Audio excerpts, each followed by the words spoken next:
Құрметті көпшілік, қалайсыздар? Бізде Жуалыда күн бұлтты, жел азнап, шілденің шырайы келіп тұрған жоқ.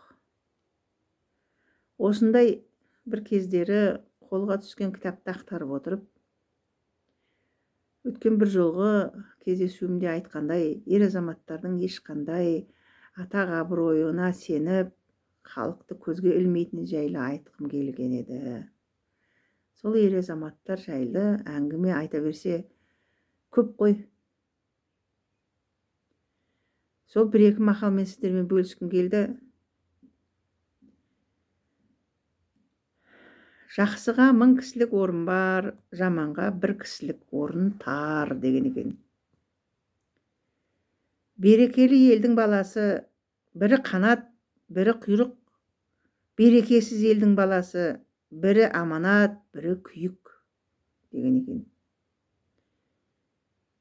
Жаз бойы, неше айлар бойы Бишімбаев жайлы әңгімелер көбейді. Бірін тыңдадық, бірін тыңдамадық, көңілге қонбағаннан кейін. Солар жайлы, сол сияқты ер азаматтар жайлы айтылған болу керек. Жақсы жігіт ел деп тұрады, алыс жуықты тең деп тұрады. Аттың несі артық, жорғасымен жал артық. Адамнан адамның несі артық, ажары мен ары артық деген екен. Атасы жақсы ел бастайды, енесі жақсы көш бастайды. Жақсыға шаң жуымас, жаманға жан жуымас.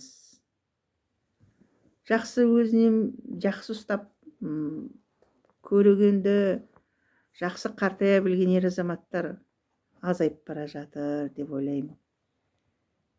Кесіп айтатын, ойын тесіп айтатын Шерхан Мұртаза мен Бауыржан Момышұлыдай қайраткерлер жоқ-ау.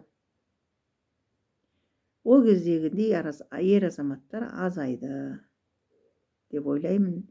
Себебі көпке танымал кісілердің қылықтары, сөйлеген сөздері, отбасының ойрандалуы осындайдан туады.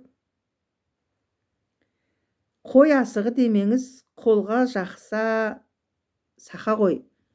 Жасы кіші демеңіз, ақылы асса аға қой деген екен.